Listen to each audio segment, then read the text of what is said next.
séance dernière, en béton armé, nous avons vu au chapitre 1 des généralités sur le béton armé. Et là-bas, nous avons fait notamment tout ce qui est principe de fonctionnement du béton armé.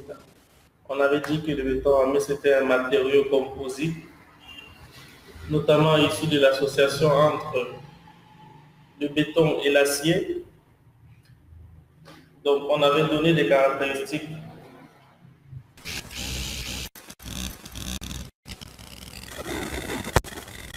Je disais qu'on a donné des caractéristiques pour le béton armé, et c'était notamment la résistance caractéristique à la compression à 28 jours, la résistance caractéristique à la traction à 28 jours, les modules de déformation instantanée et différée.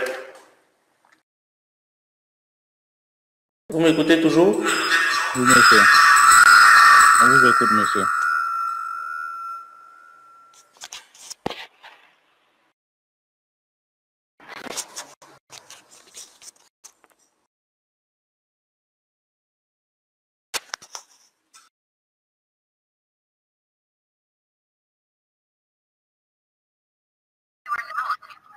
Est-ce que vous m'écoutez toujours? C'est dans un souci de savoir... On vous écoute, monsieur. Okay, on vous écoute, monsieur. Ok. Je pense que ça pourrait aller. Donc, je disais qu'on a parlé des caractéristiques du béton armé au chapitre 1. Pour ceux qui n'étaient pas là, je pense qu'il y a une vidéo déjà disponible sur votre plateforme. Ensuite, nous avons parlé de tout ce qui était diagramme de contrainte de déformation. On avait dit que c'était une courbe qui était corrélaire, ça veut dire une courbe qui est liée. Et puis, nous avons parlé de tout ce qui était adhérence et calcul aux états limites du béton armé. Donc, au chapitre 2, nous avons introduit ce qu'on appelle les notions de sécurité dans le béton. Et le but de ce chapitre, c'était de déterminer un coefficient de sécurité qui sera appliqué à la résistance comme un matériau afin de définir une contrainte admissible pour le béton. Donc, on a introduit la notion de combinaison d'action aux états limites. Et ça, on a introduit ces combinaisons sur plusieurs charges. Notamment, on a vu qu'il y avait des charges permanentes et des charges d'exploitation que nous avons définies. Donc, au chapitre 3, nous allons parler de l'association entre le béton et l'acier, d'où la notion d'adhérence qui est l'intitulé du chapitre 3. Donc, j'essaie de l'agrandir un peu.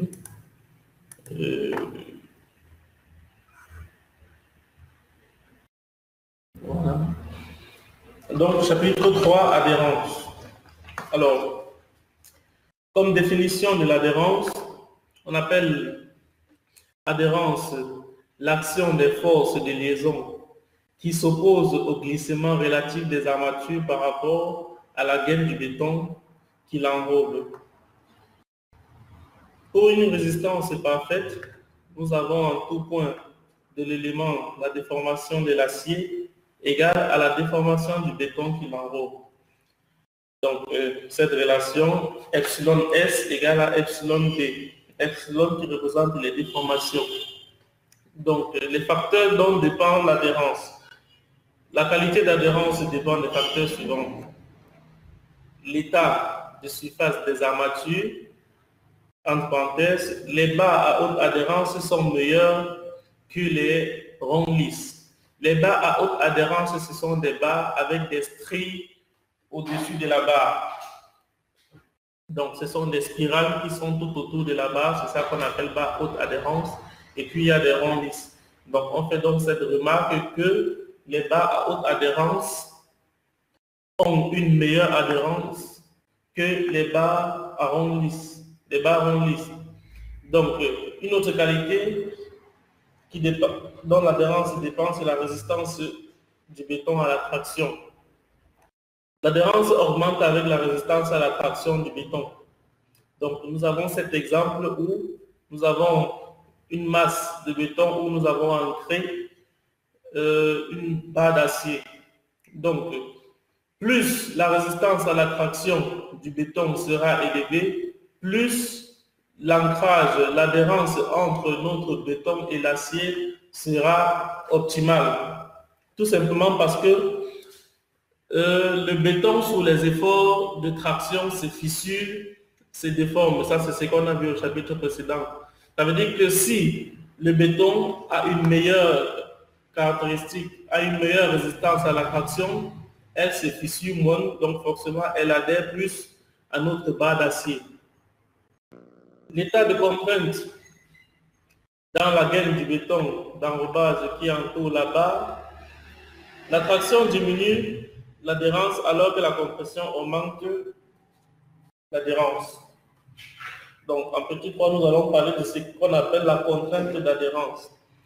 La contrainte d'adhérence, c'est cette constante, c'est cette valeur notée taux S qui est égale à 0,6 fois phi S au carré fois FT 28, avec phi S qui correspond au coefficient de scellement, phi S qui est égal à 1 pour les ronds lisses et 1,5 pour les barres à haute adhérence. Donc, nous allons parler de l'ancrage des barres.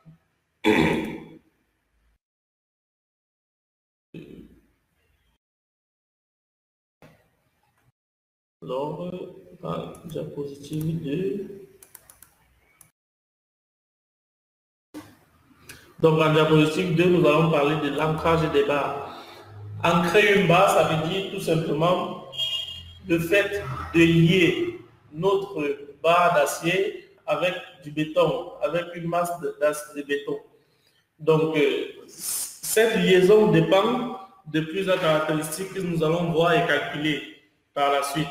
Nous allons définir comment est-ce qu'on fait, comment est-ce qu'on procède pour effectuer des ancrages, quelles sont les conditions à respecter et quelles sont les quantités minimum, quelles sont les longueurs minimum qu'il faut ancrer pour que la liaison, pour que l'adhérence entre le béton et l'acier soit minimum garantie. Donc, ancrage des barres droites, ancrage droite, ancrage rectiligne, c'est comme ça que ça s'appelle. Soit un élément de barre AB, de longueur AB, LAB, soumise au point A et B à des efforts de traction FA et FB respectivement, avec FA supérieur à FB. En supposant que la contrainte d'adhérence S est constante sur la longueur LAB, nous aurons donc ce schéma que vous voyez. Donc on a une barre, aux extrémités A et B, on applique des forces, des efforts FA et FB. Donc, l'effort FB égale à l'effort de traction FA plus un incrément de charge delta F. C'est pour ça qu'on a écrit là FB égale à FA plus un delta F. Pour un élément de la barre DX, ça veut dire qu'on coupe un petit élément de notre barre, on appelle DX. La variation de la force s'écrit DF égale à pi fois phi fois taux SDX. Donc ça c'est une petite variation de ces efforts de traction appliqués sur notre barre. D'où par intégration sur la longueur LAB, nous pouvons observer delta F qui représente la variation des efforts aux extrémités. Ça veut dire F de B moins F de A qui est égal à pi fois phi fois taux fois LAB. Donc de cette relation, nous pouvons tirer l'expression de F de B qui dépend de F de A, du diamètre de la barre et de la contrainte d'adhérence. Donc cette relation est appelée formule d'ancrage droit à retenir en principe. Donc en conclusion, on peut dire que ancrer une barre soumise à un effort axial de traction Fs, c'est assurer la transmission intégrale de cet effort au béton par l'adhérence. Donc, par la suite, nous calculons déjà les caractéristiques de notre ancrage et comme première caractéristique, nous avons la longueur de scellement de notre barre pour un ancrage droit. Donc, soit le tronçon AB d'une barre d'acier que nous voyons. Alors, si cette barre d'acier est soumise à un effort de traction, alors cet effort de traction-là égale à AS fois FE, avec FE qui représente la contrainte d'adhérence. Donc, si FB égale à l'expression que nous avons définie, FB qui représente l'effort de traction en ce point, et qui est égal à pi, on a juste développé pi fois phi au carré sur 4 fois FE, alors l'ancrage est dit total. Donc si nous retrouvons dans ce cas d'ancrage, alors nous avons un ancrage total. Dans ce cas, FA égale à 0. FA qui représente l'effort de traction en ce point. Dans ce cas, on ne peut pas appliquer un effort de traction en ce point. Donc si FA égale à 0, en faisant référence à cette expression-ci, ça veut dire que si on vient remplacer FA égale à 0 et l'expression-ci FB égale à AS, on peut trouver une corrélation entre la longueur de scellement ou bien la longueur de scellement qu'on va noter LS qui représente la longueur AB et les différents paramètres de notre acier, notamment son diamètre, sa résistance caractéristique à la traction et sa contrainte d'adhérence. Donc, c'est ce qui sera fait à la diapositive 3. Donc, dans la diapositive 3, nous constatons que FA égale à 0, FB, c'est l'expression que nous avons définie précédemment. En remplaçant ces deux expressions dans la formule d'ancrage, on peut trouver une corrélation entre LA, B qui représente LS que nous allons appeler la longueur de scellement, et puis le diamètre de la barre, puis la contrainte caractéristique de l'acier et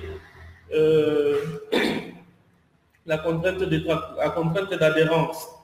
Donc dans ce tableau, nous avons donné un petit récapitulatif de cette longueur de scellement en fonction des différentes caractéristiques du béton et de l'acier. Donc, dans cette colonne, ça représente les caractéristiques de l'acier. Dans cette autre colonne, ça représente les caractéristiques du béton. Donc, si nous avons un béton, par exemple, qui a une résistance à la compression avec 8 jours égale à 25 mégapascales et qu'on a utilisé des aciers de 400 mégapascales, alors nous pouvons obtenir la relation LS suffit égale à 35,3. Donc, de cette relation, nous pouvons trouver la longueur de scellement si on connaît les barres qui sont utilisées. Donc, c'est ce que nous allons faire dans les prochains exercices. Alors, en dehors des ancrages droits, nous pouvons avoir des ancrages courbes. Donc, c'est ce qu'on va voir. 3.5, ancrage des barres courbes. Étude théorique. Soit un tronçon de barre courbe tendu infiniment petit est représenté par sa ligne moyenne IJ, l'ouverture D θ, ça c'est l'ouverture D θ, ça c'est IJ, la ligne moyenne. Le tronçon IJ est soumis aux efforts de traction F au point I. Donc en ce point I, on a un effort de traction F. Et au point J, on a un effort de traction F plus DF. Donc au point J, nous avons un effort de traction F plus DF. Donc, ce tronçon est soumis à la force DT due à l'adhérence sur l'arc IJ. Donc ça, c'est cet effort DT. Elle est soumise aussi à la réaction transversale du béton DR et aux forces de frottement mu DR issues de la réaction de DR.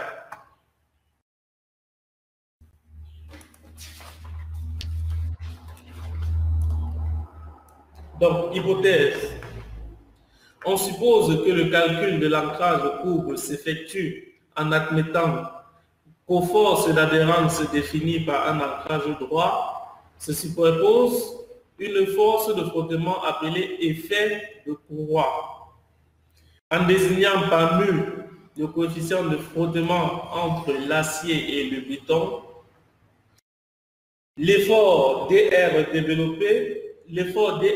développe un effort tangentiel mu DR.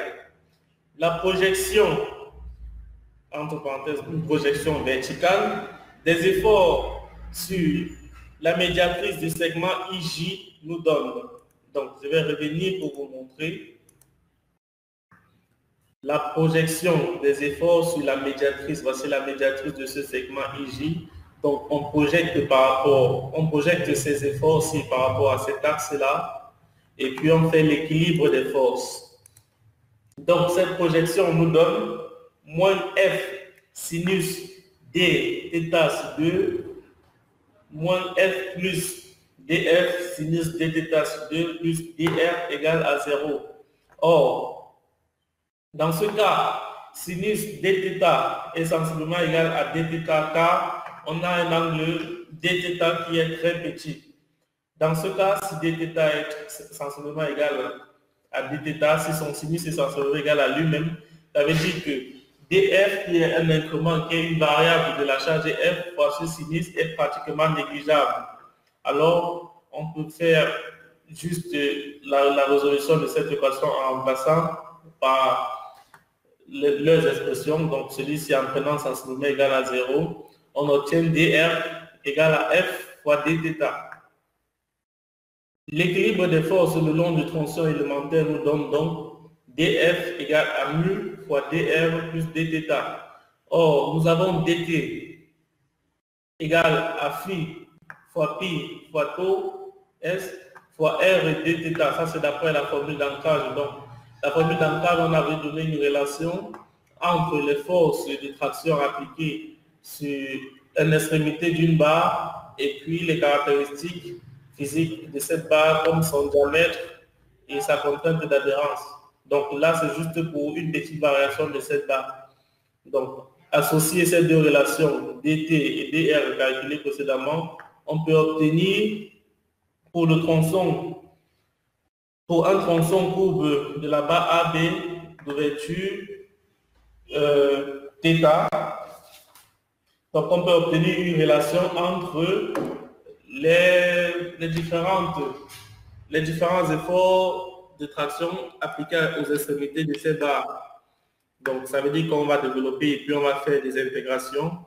Après, on va appliquer les lois des exponentielles et puis on va développer et réduire. Donc, on revient à cette expression FAB qui dépend, F de B qui dépend de F de A et des coefficients K que nous avons posé K égale à epsilon à exponentielle de nu θ et K2 égale l'expression que vous voyez avec mu qui est le coefficient de frottement entre le béton et l'acier égal à 0,4 généralement pour le béton et l'acier.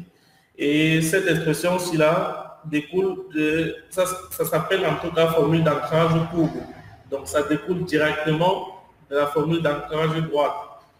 Ces expressions sont généralement à maîtriser ou bien seront référencées dans les exercices pendant les examens. De toute façon, ce sont des choses où vous êtes habitués à travailler régulièrement avec, donc je vous conseille de maîtriser si vous pouvez. Donc dans le tableau qui suit, nous avons référencé les valeurs de ces K1 et K2 en fonction des angles de courbure de notre ancrage. Ça veut dire que si nous avons des barres qui font une courbure de 45 degrés, alors on a un coefficient K1 égale à 1,37 et K2 égale à 0,92. Et nous allons juste remplacer dans cette expression pour déterminer l'expression de l'effort de fraction à l'extrémité B. Donc, comment est-ce qu'on fait pour avoir ces rayons de courbure? C'est notamment par une méthode de calcul que nous allons voir, 3, 5, 2, rayon de courbure minimal. Le rayon de courbure de l'axe des barres doit respecter les conditions suivantes. Donc, ce rayon de courbure, le T petit r, doit être supérieur à 3 phi pour les barres ronds lisses et ça doit être supérieur à 5,5 phi pour les barres haute adhérence, phi qui représente le diamètre de la barre choisie. Donc, voici la matérialisation de ce rayon de courbure. Ça veut dire que si nous avons cette barre à ancrer, ce rayon de courbure qui est représenté là doit avoir les caractéristiques définies ici. Donc, calcul de l'ancrage courbe. Étant donné θ, R et phi, θ c'est l'angle de courbure, R c'est le rayon de courbure, et puis phi c'est le diamètre de la barre, on pose R égale à ρ fois phi, avec ρ égale à 3 pour les barres en lice et 5,5 pour les barres haute adhérence.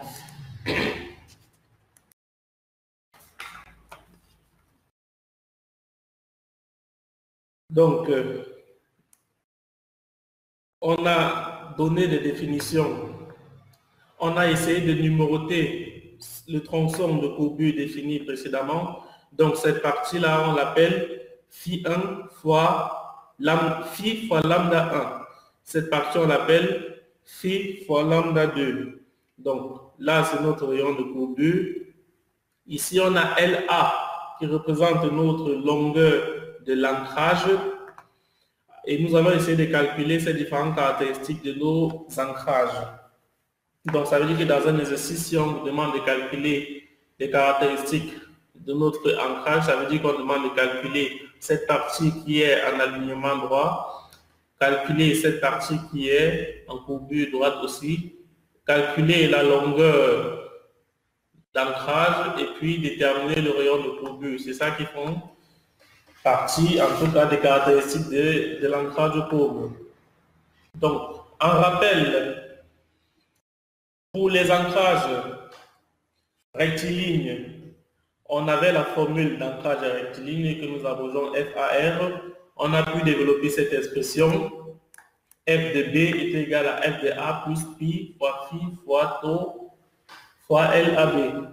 Pour les ancrages courbes, on avait défini cette expression de l'effort de traction FB égale à K1 fois FA1 plus K2 fois pi fois phi fois R fois tau S. Ça, c'est la formule d'ancrage de courbe.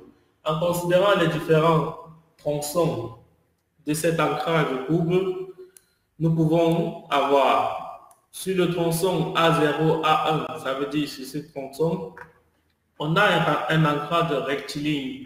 Ça veut dire que ici, si on remplace A0 par A et A1 par B, alors on a, d'après cette expression, FA1 égale à FA0 plus pi fois phi fois tau fois cette longueur LAB ici qui représente phi 1 qui représente phi fois lambda 1. Donc pour le tronçon A1, A2, on a un ancrage courbe. Donc dans ce cas, FA2 en ce point égale à cette expression-là, tout simplement. Ici, on a juste remplacé R par son expression ρ fois phi. Donc, en remplaçant l'expression FA1 ici présent par celle-là, on obtient FA2 égale à cette expression. Ça veut dire que si ici on remplace ce FA1 par cette équation, on va obtenir, vous pouvez vous exercer à faire ça, vous développer, vous réviser, vous allez obtenir FA2 de cette forme ici. Et sur le tronçon A2, A3, on a un autre ancrage rectiligne, donc on se retrouve encore avec cette expression d'ancrage rectiligne, tout simplement en remplaçant LAB par son expression, et puis FA par FA2. Donc, sachant qu'au point A3, nous avons un ancrage total. Au point A3, nous avons un ancrage total. Nous avons défini les conditions d'ancrage total précédemment. Donc, FA3 égale à AS fois FE. Ça, c'est les caractéristiques de l'ancrage total que nous avons défini. Et que FA2 est égal à cette expression-là. Donc, on peut remplacer dans cette expression, on remplace FA2 dans cette expression-là et on fait l'égalité égale à AS fois FE. Donc, ici, on a juste remplacé AS par pi phi au carré sur 4. Donc, de là, on obtient cette équation.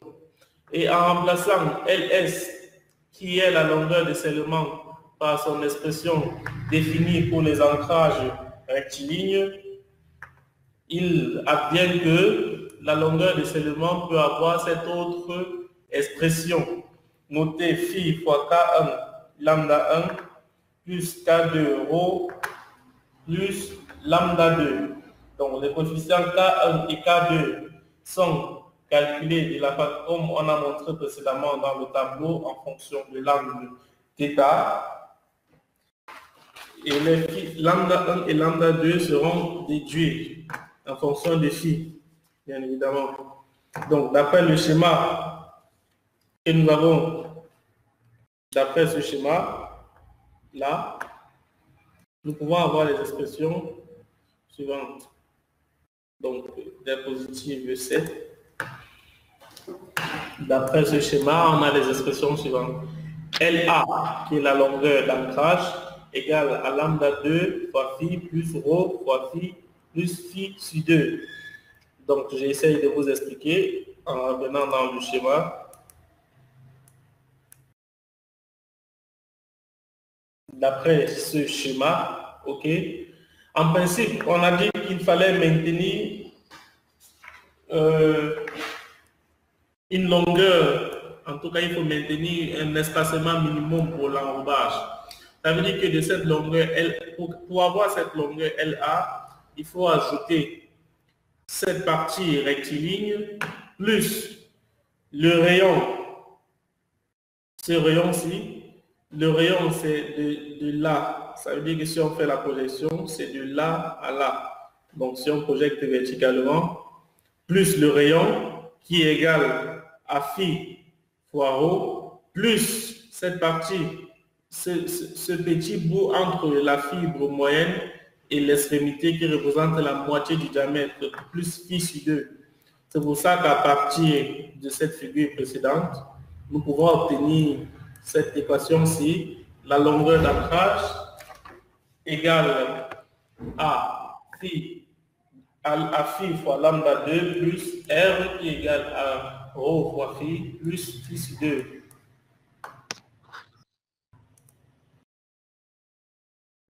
Donc, si on fait le développement, on va trouver que la longueur d'ancrage est égale à LS moins B fois phi avec B qui représente cette expression-ci. Donc, on a juste remplacé là et puis on a tiré, on a fait une simplification.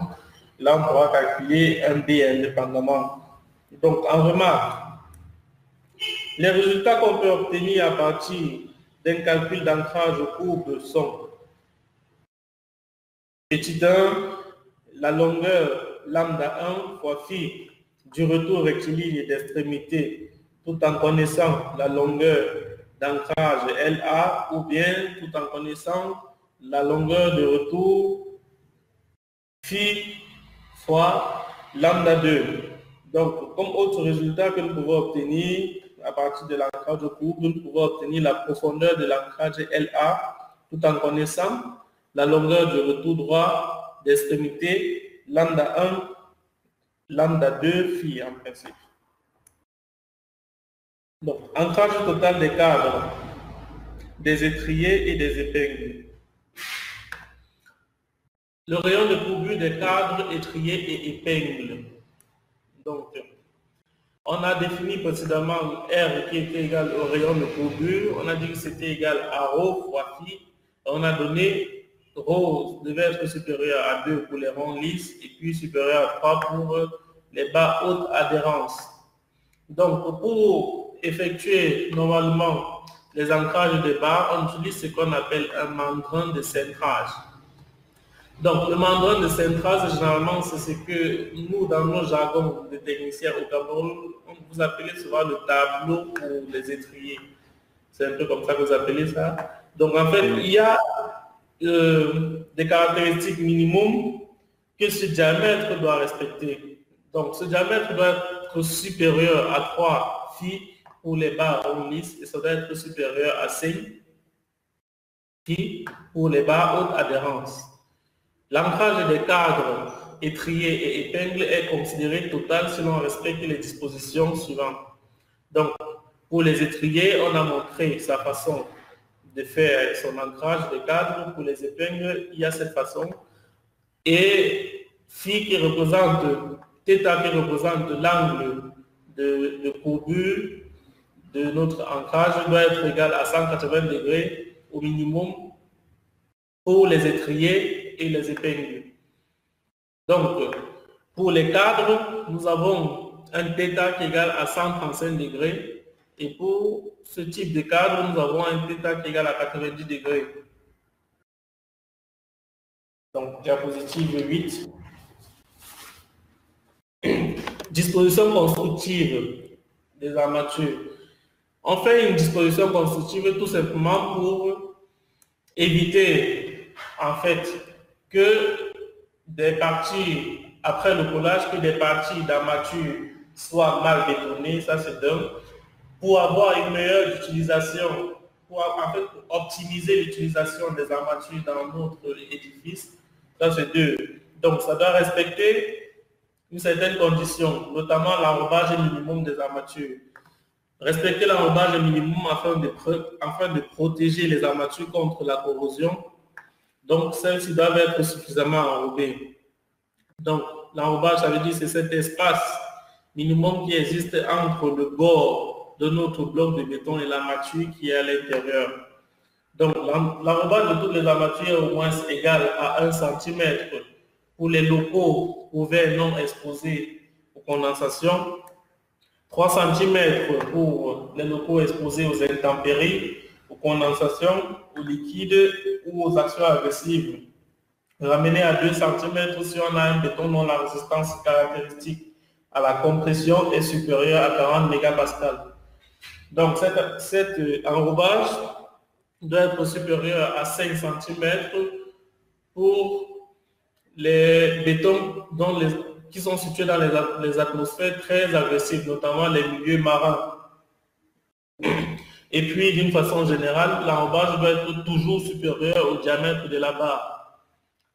Donc, en disposition constructive des barres, les armatures sont souvent groupées en paquets, mais leur disposition doit être compacte et opposer le minimum de gêne lors du coulage du béton, en particularité à cause de la taille des granulats.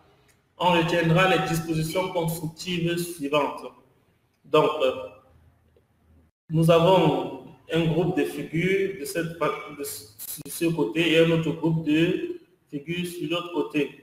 Donc là, ici, nous montrons un peu comment nous pouvons disposer les barres et respecter un certain nombre d'espacements. Donc là, nous avons un espacement vertical, là, nous avons un espacement horizontal et un autre espacement horizontal. Donc là, on nous dit qu'on peut disposer les barres de cette façon si et seulement si on respecte un espacement vertical qui est supérieur à D. D là qui représente la dimension maximale des granulats, du plus gros grain. Donc on peut doubler 2 barres dans ce sens-ci, sans que ça ne dérange. Et puis comme espacement horizontal, il faut que ce soit au moins supérieur à 1,5 fois le diamètre du plus gros grain ou bien supérieur à phi qui représente le diamètre de la barre.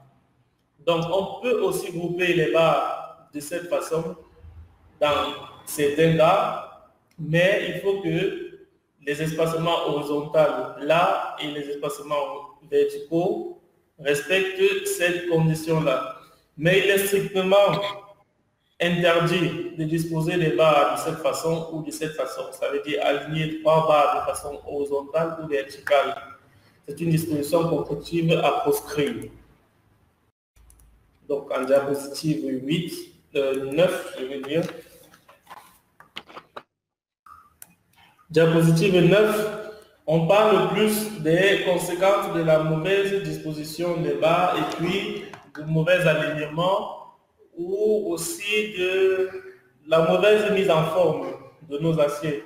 Donc, comme mauvaise mise en forme, nous avons ce qu'on appelle la poussée au vide. Donc, lorsque les aciers non rectilignes sont en traction, il se développe des contraintes dans le béton avoisinant qui risquent de faire éclater, ce béton.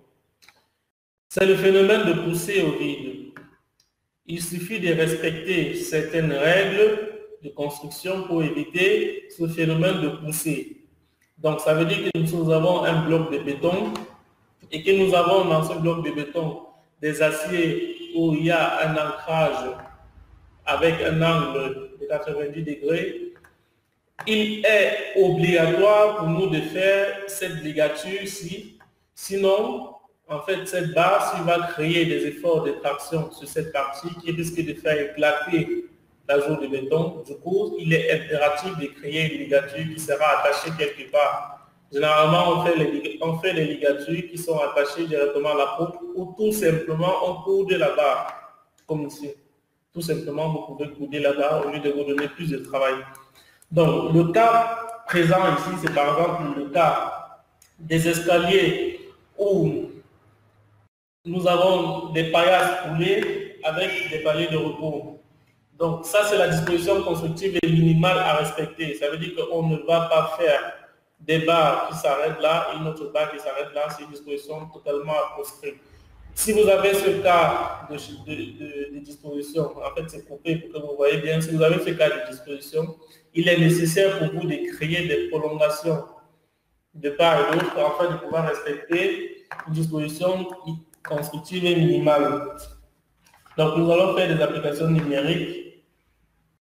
Bon, nous allons faire 3 ou 4 exercices. Le temps pour moi de charger les corrections de cet exercice. Donc, nous allons lire déjà l'exercice 1.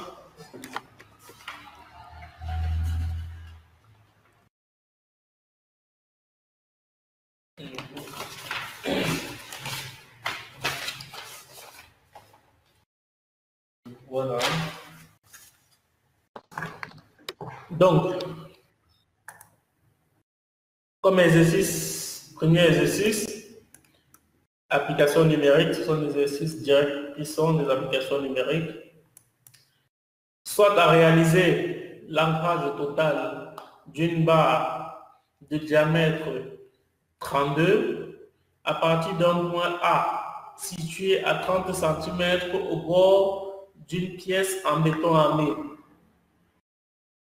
Donc, on donne l'enrobage minimal 3 cm, on donne les résistances et caractéristiques à la compression du béton FC28 égale à 25 mégapascal, on donne la résistance et caractéristique de l'acier à la traction FE égale à 400 mégapascal, on donne phi, on donne θ égale à 135 qui représente l'angle de l'ancrage si éventuellement il y a lieu d'avoir un ancrage.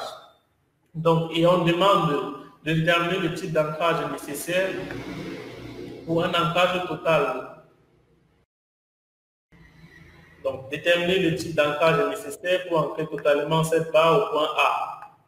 Donc, et puis la deuxième question, dans le cas d'un ancrage courbe, déterminer les caractéristiques géométriques de cet ancrage, notamment la longueur et le retour droit. Donc, je vais charger une deuxième diapositive. Action. Alors, ça c'est pas charger une présentation. Okay. Donc, je vais charger une deuxième diapositive. Bon.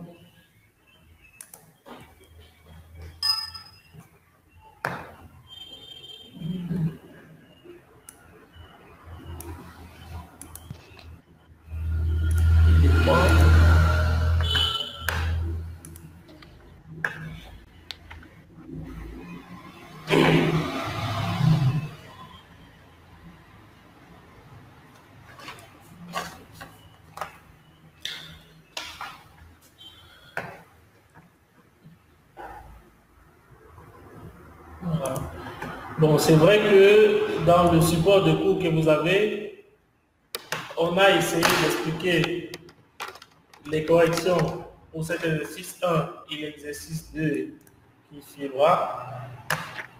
Donc là, ce qu'on a fait, c'est essayer de donner des détails pour ceux qui ne comprendraient pas forcément. Donc la première question, c'était de déterminer le type d'ancrage nécessaire pour ancrer totalement cette barre. OK. Alors, il y a deux possibilités. Soit avec la lecture du tableau, comme nous avons vu précédemment, on a donné une longueur de scellement en fonction de FC28 et de FC. Donc, dans ce tableau, c'était le tableau à la page 22. Dans ce tableau, on pouvait déterminer le rapport LS suffit. Donc, si vous retournez dans ce tableau, vous lisez FE égale à 400, FC28 égale à 25 mégapascal, alors on a un LS suffit égale à 35,5. Donc, de là, on peut tirer LS égale à phi fois 35,5 tout simplement. Donc, avec phi égale à 3,2, puisqu'on a dit phi 32, ça veut dire 32 mm, donc 3,2 cm. 3,2 fois 35,3 qui font 112,80 cm qui est égal à 1 cm égale à 1,128 mètres. Donc, LS qui représente la longueur de ces éléments est supérieur à 30 cm. 30 cm, c'est notre longueur d'ancrage définie par l'exercice qui est égal à L1. Donc, on ne peut pas appliquer un ancrage droit. Le cas de l'ancrage droit n'est pas applicable tout simplement parce que 1,1 est supérieur à 0,3. Donc, supérieur à 0,3, ça veut dire que si on fait un ancrage droit, la barre va dépasser le bloc de béton. Du coup, il faut couder pour que tous ces 1,12 m soient totalement ancrés dans le béton. C'est pour ça qu'on ne peut pas ancrer cette barre d'une façon rectiligne. Donc, la deuxième, il y a deux procédures en tout cas de calcul. La deuxième procédure, c'était notamment en calculant le coefficient d'adhérence, taux. Donc, on a donné une expression de coefficient d'adhérence, de la contrainte de l'adhérence, je vais dire, taux qui est égal à 0,6 fois phi s au carré fois FT28. FT28 qui représente la contrainte de caractéristique du béton à la traction à 28 jours. Donc, pour les barres haute adhérence, phi égale à 1,5. Donc, on remplace tout simplement phi égale à 1,5. Et on a dit au chapitre 2 que FT28 était égal à 0,6 plus 0,06 fois FC28. Donc, on remplace tout simplement et puis on va calculer taux S qui est égal à 2,83 mégapascal qui représente la contrainte d'adhérence. Donc, de là, à partir de l'expression de la longueur de ces éléments définis pour les ancrages rectilignes, on peut trouver l'expression de la longueur de ces éléments LS. Donc, on connaît phi, on connaît FE, on connaît taux, on remplace et puis on trouve LS. Donc, les mêmes conclusions, on a une longueur de scellement qui est supérieure à L1 qui est égale à 30 cm. Donc, on ne peut pas appliquer un ancrage droit, mais plutôt un ancrage courbe. Donc, la deuxième question, dans le cas d'un ancrage courbe, déterminer les caractéristiques géométriques de cet ancrage, notamment la longueur et le retour droit. Donc, pour déterminer les caractéristiques de l'ancrage courbe, on a donné phi, on a donné θ qui est égal à 135, qui représente 3 plus 4. On a donné le rayon de courbure. Oui, on a donné le rayon de courbure parce qu'on a phi et on a ρ. Ρ égale à 5,5 pour les barres haute adhérence et phi égale à 3,2. Donc, on calcule 5,5 fois 3,2 et puis on a une valeur pour notre rayon de courbure qui font 176 mm. Donc, on a une expression de la longueur d'ancrage pour les ancrages courbes. LA égale à LS moins B fois phi avec B qui représente, avec bêta qui représente cette expression. Donc, il faut calculer bêta. Bêta dépend de K1 et K2. Or, on a donné un tableau de K1 et K2 précédemment qui dépendait de θ. Donc, θ égale à 135 degrés, K1 égale à 2,56 et K2 égale à 3,9. Donc, de cette expression-ci, de cette expression-là, on peut tirer l'expression de bêta. Bêta égale à LS moins LA, le tout suffit. On a juste tiré. Donc, vous allez poser la question de savoir comment est-ce qu'on a fait pour avoir LA. LA, c'est comme on a dit précédemment, LA était égal à. Donc, si vous rentrez, on a donné une expression de LA. LA égale à phi2 fois phi, phi2 fois lambda 2 plus R plus phi sur 2. Donc, on a calculé cette expression et ça nous a donné 27.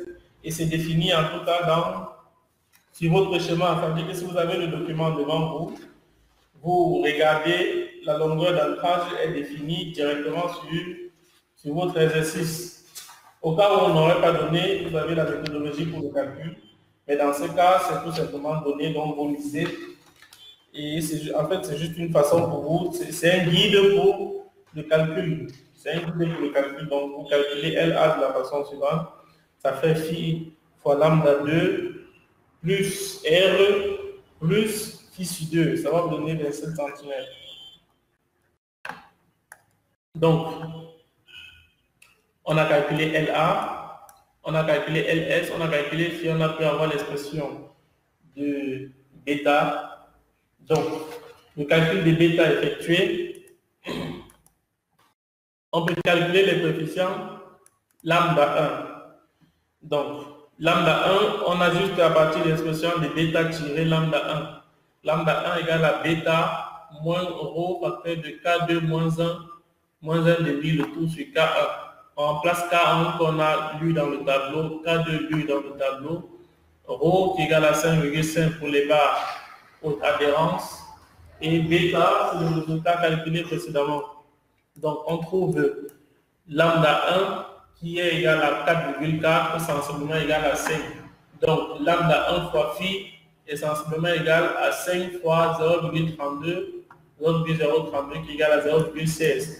Donc, 0,16 mètres correspond à cette partie-ci. 0,16 correspond à lambda 1 fois phi. Lambda 1 fois phi représente le retour droit demandé. Et puis, nous pouvons déduire de là lambda 2 si en toute façon c'est déjà donné dans notre exercice. À partir de là, on peut déduire, mais on aurait pu le calculer si on voulait.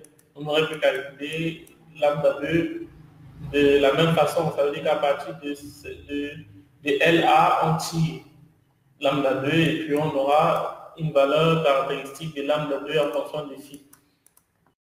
Donc, je vais revenir sur les exercices pour présenter l'exercice 3. Donc, pour présenter l'exercice 2, je vais dire. Donc, je vais charger la première présentation. Alors, comment on fait? Je vais revenir à la première présentation. Voilà.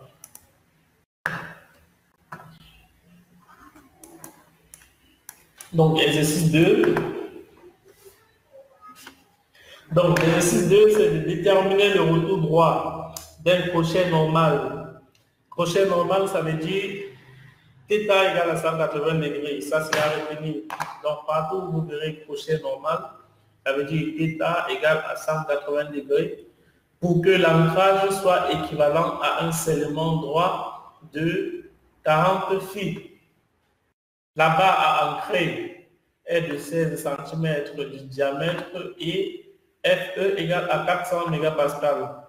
L'ancrage total de la barre est supposé à l'origine. Donc, nous revenons sur la diapositive de la correction.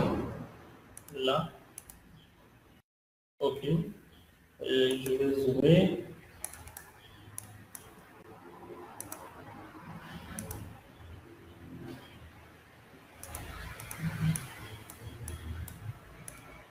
Ok. Donc, déterminer le retour droit d'un crochet normal. Crochet normal, ça veut dire θ égale à 180 degrés pour que l'ancrage soit équivalent à un scellement droit de 40 fils. La barre à ancrer est de 16 cm de diamètre et FE égale à 400 mégapascal. L'ancrage total de la barre est supposé à l'origine de la courbe. Donc, on relève les données de l'exercice, notamment θ, LS qui est égal à 40 phi, phi qui est égal à 16 mm et FE qui est égal à 400 mégapascal. Donc, la formule d'ancrage rectiligne nous donne FAR, on va l'appeler comme ça, égale à pi fois phi fois TOS fois LS. LS dans ce cas est égal à 40 fois phi. Donc on a FAR, ça veut dire que l'expression de l'effort de traction à l'extrémité égale à 40 fois phi au carré fois pi fois TOS. Donc la formule d'ancrage courbe FAC, on va l'appeler comme ça. Donc on remplace juste L, S par 40 phi dans les expressions de l'ancrage courbe que nous connaissons et puis on obtiendra cette expression-ci. Donc dans ce cas, pour les ancrages avec des crochets normaux, on a l'effort de traction pour les ancrages courbes égal à l'effort de traction pour les ancrages rectilignes droits. Donc si on fait les égalités entre ces deux expressions des efforts de traction d'ancrage, on pourrait tirer directement l'expression de lambda 1 qui est égale à 40 phi moins K2 fois phi fois rho sur K1. Donc, à partir de θ égale à 180 degrés, on peut trouver l'expression de K1 et K2. Donc, on lit juste dans le tableau l'expression de K1 et K2.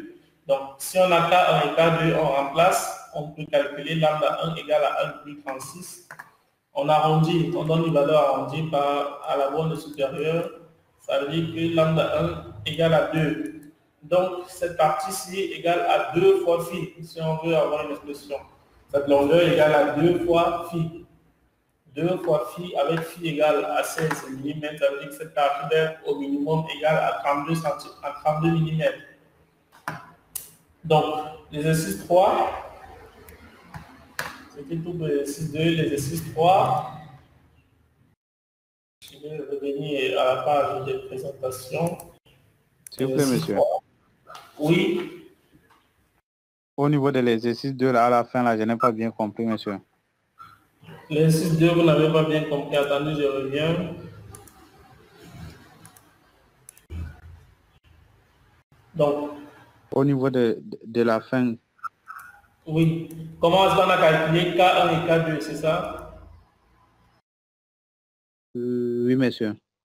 Donc, on a dit, en tout cas, pour des ancrages avec des crochets normaux, on a l'ancrage, l'expression de l'effort de traction pour l'ancrage droit égale à l'expression de l'effort de traction pour l'ancrage courbe. Donc, si on fait des égalités entre l'ancrage droit et l'ancrage courbe, on va pouvoir tirer. On a cette équation-ci, donc à partir de cette équation, on cherche ce lambda. OK? Oui, monsieur. Donc, lambda égale à 40, on tire juste. Il y a des simplifications qui vont s'effectuer, phi et puis phi au carré, tout ça, ça se simplifie. Donc, il va rester juste lambda 1 égale à 40 de moins K2 fois rho sur K1. Donc, j'ai donné dans un tableau à la page 24 l'expression entre θ, K1 et K2. À la page 22, quand vous le verrez, donc l'expression entre θ, K1 et K2. Donc, pour θ égale à 180 degrés, on a K1 égale à 3,57 et K2 égale à 6,39. Donc, on remplace juste là. Ça veut dire qu'on fait l'application numérique, ça fait 40 moins 6,39 fois ρ qui est égal à 5,5. Donc, divisé par 3,57, on va trouver 1,36. On va trouver 1,36, mais puisque les lambda 1 et lambda 2 sont des chiffres qui n'ont pas de virgule, ça veut dire que ce sont des réels entiers naturels. Ce sont des nombres entiers naturels. Ça veut dire que le nombre entier naturel le plus proche de 1,36, c'est 2, tout simplement. Donc, lambda 1 égale à 2. Ça veut dire que cette partie égale à 2 phi. 2 phi, ça veut dire 2 fois 1,16 mm, ça veut dire 32 mm. Donc, cette longueur doit être minimum 32 mm. Vous avez une autre question? Non, monsieur, c'est bon, monsieur. Ok. Merci, monsieur. Donc, on va revenir à la page de présentation pour l'exercice 3.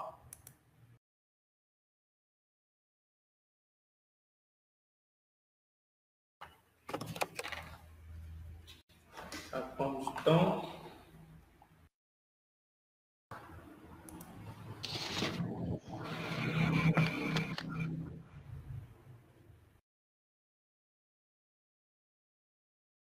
Pourquoi ça prend du temps là?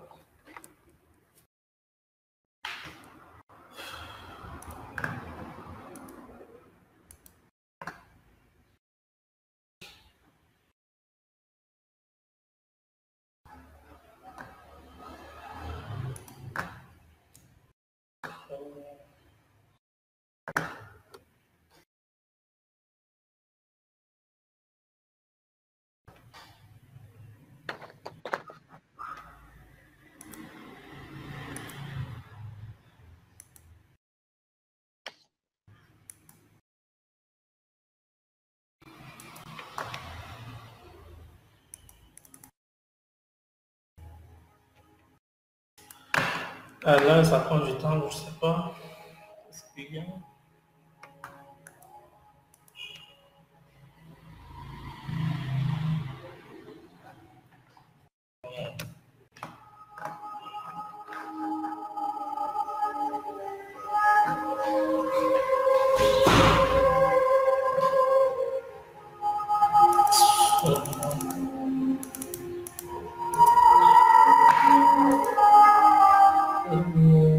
You are currently the only person in this conference.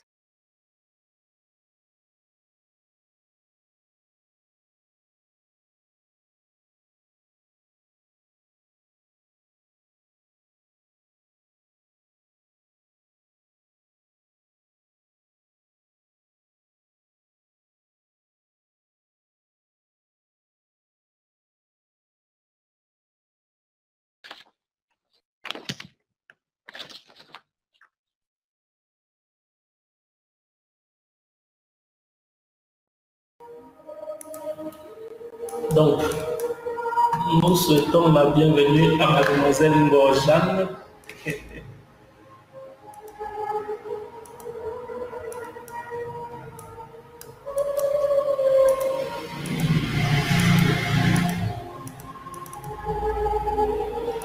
Donc, on veut charger l'exercice 3.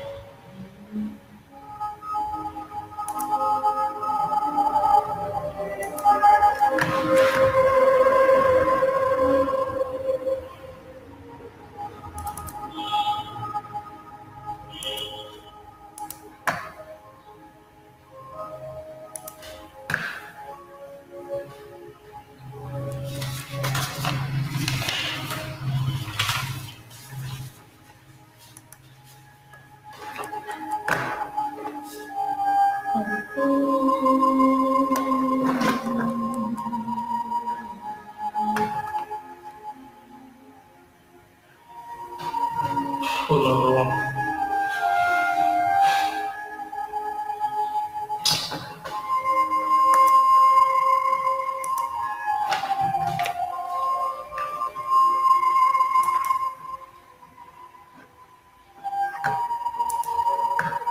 You are currently the only person in this conference.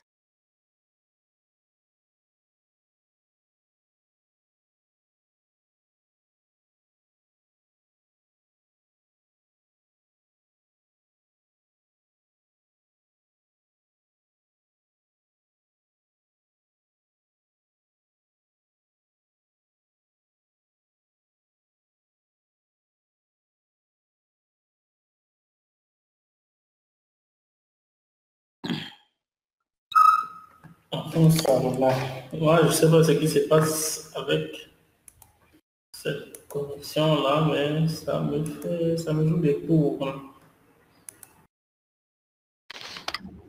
Donc, je recharge les documents.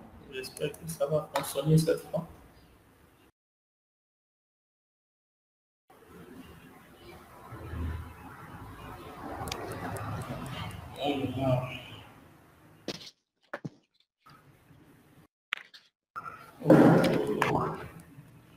Là, c'est lui d'accord. Voilà. On était au dernier. On était au niveau de l'exercice 3. Exactement, voilà. Ok, l'exercice 3, c'est un peu sur le même principe que l'exercice 1. Donc, ça veut dire, on considère un ancrage courbe à 135 degrés et l'on se propose de déterminer le retour droit L2. Donc, on se propose de déterminer ce retour droit L2 d'une barre haute adhérence de 12 mm de nuance FE égale à 500, ça veut dire 500 mégapascal. La résistance caractéristique à la compression du béton avec 8 jours est égale à 25 mégapascal. Donc, le but de l'exercice est de déterminer cette caractéristique L2 de notre ancrage. Donc, je vais revenir à la diapositive d'explication TD.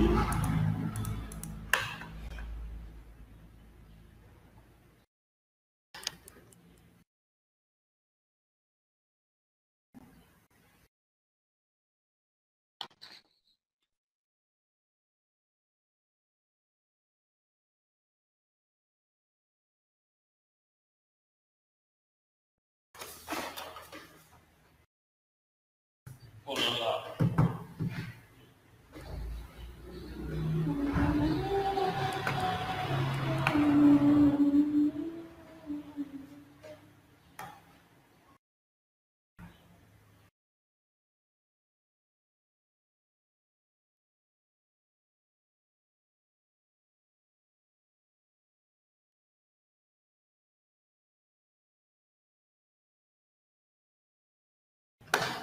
Oh.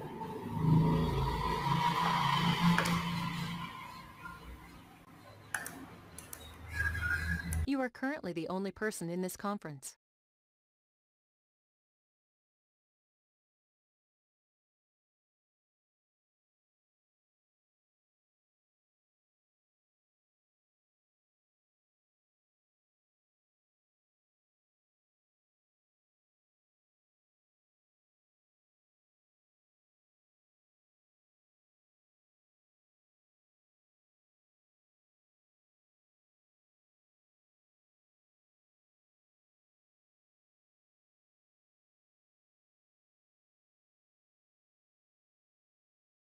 Sur la correction pour l'exercice 3, diapositive 2.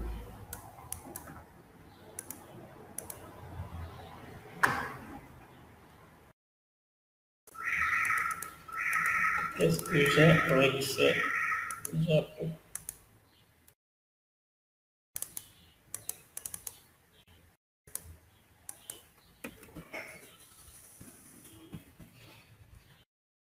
Pourquoi ça ne passe pas à la page suivante? On ne sait pas, monsieur. C'est bizarre. Au revoir. Voilà.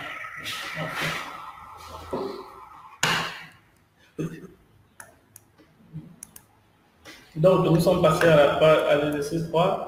Donc, je disais, on considère un ancrage courbe à 135 degrés et l'on se propose de déterminer le retour d'ancrage droit L2 d'une barre haute adhérence de 12 mm, de nuance FE500, de résistance caractéristique à la compression à 28 jours égale à 25 mégapascal.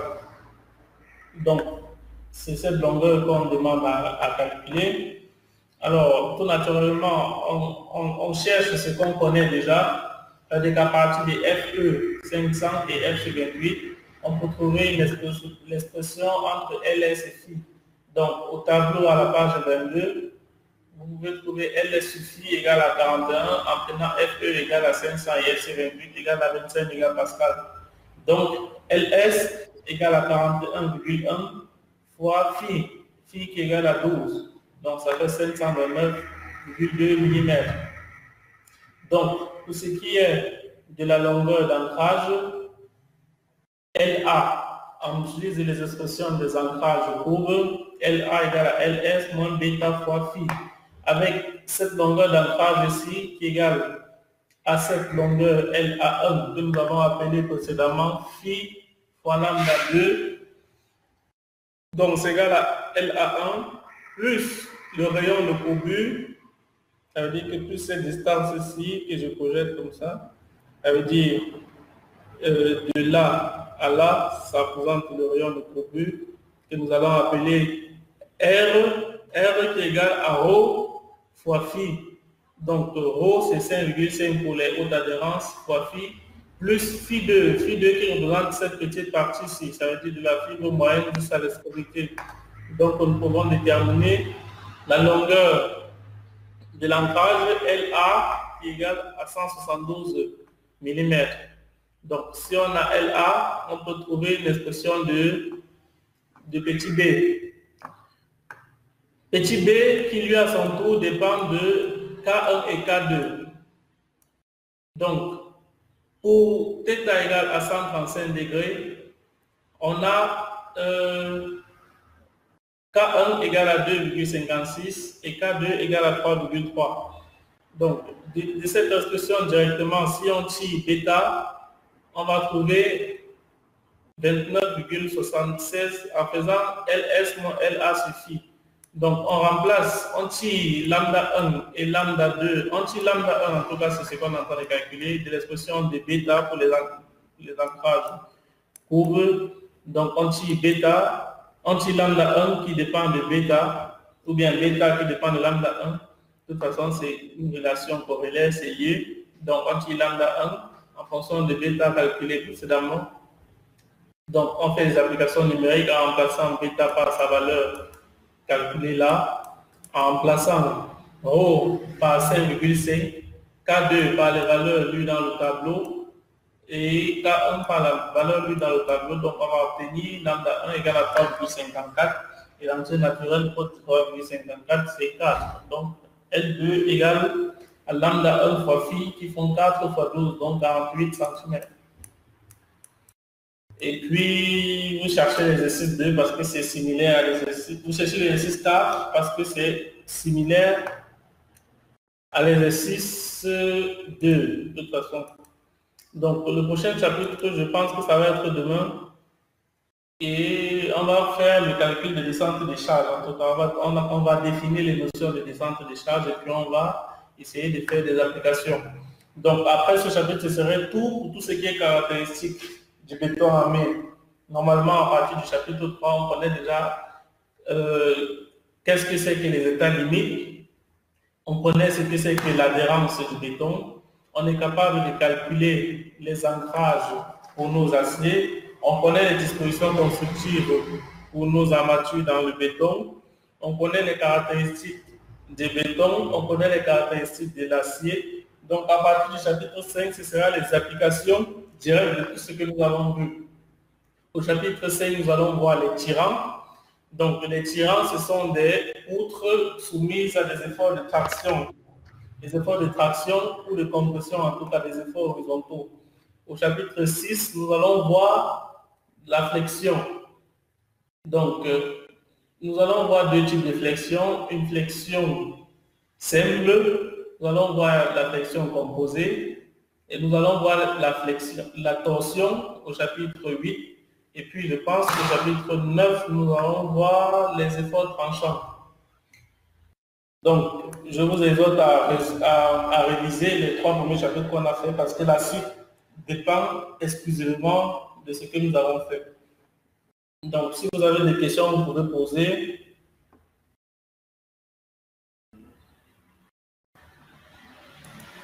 Si vous avez des questions, je pense que vous pouvez poser vos questions.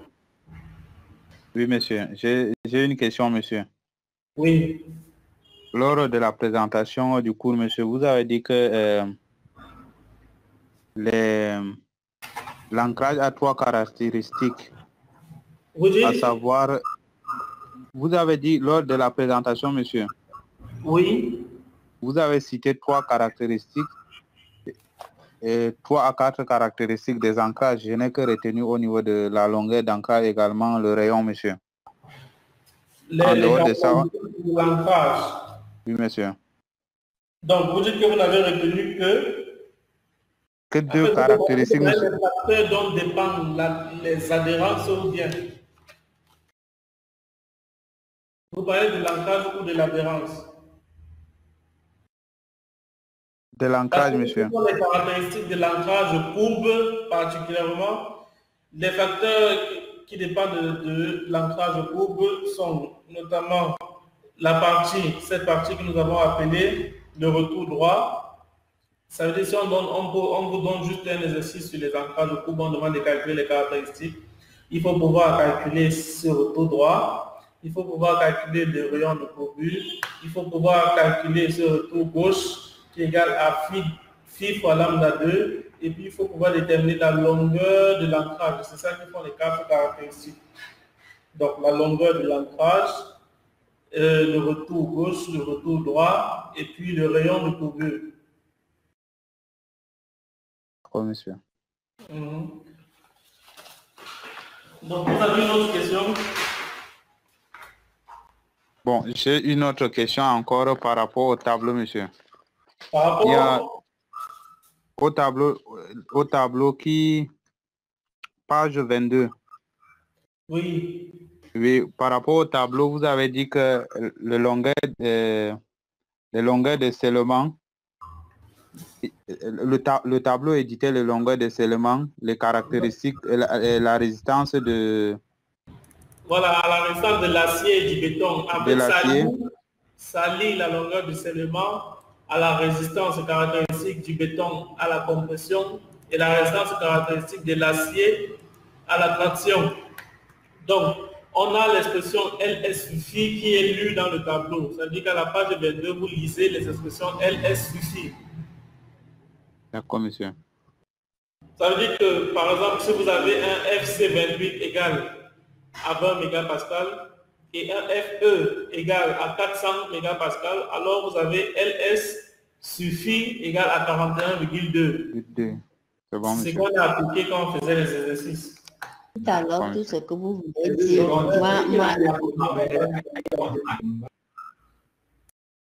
Pour vous expliquer un peu.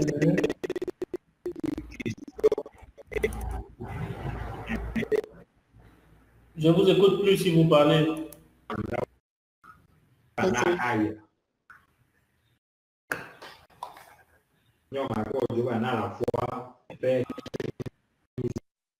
Allô? Oui, monsieur, on vous écoute, monsieur. Donc, voici en fait ce que je disais. On avait 2 façons de calculer la longueur des éléments. Soit si on connaît FE et puis la constante de l'adhérence taux S, on pouvait calculer directement. Sinon, à partir de ce tableau, on a le rapport LS suffit. Donc, si on a FC28 qui est donné dans ce côté et FE dans cette autre colonne, on peut lire les expressions de LS suffit en fonction de ces 2 valeurs. Je prends un autre exemple pour FC28 égale à 30 mégapascal et pour FE égale à 25, à 235, je veux dire, on a le rapport LS suffit égal à 40,8. Donc, dans ce cas, si on connaît le diamètre de la barre, on peut calculer la longueur de ces éléments. C'est mieux? Oui, monsieur, c'est mieux, c'est bien, monsieur. Ok. Vous avez une autre question? Allô? Oui, monsieur. C'est bon?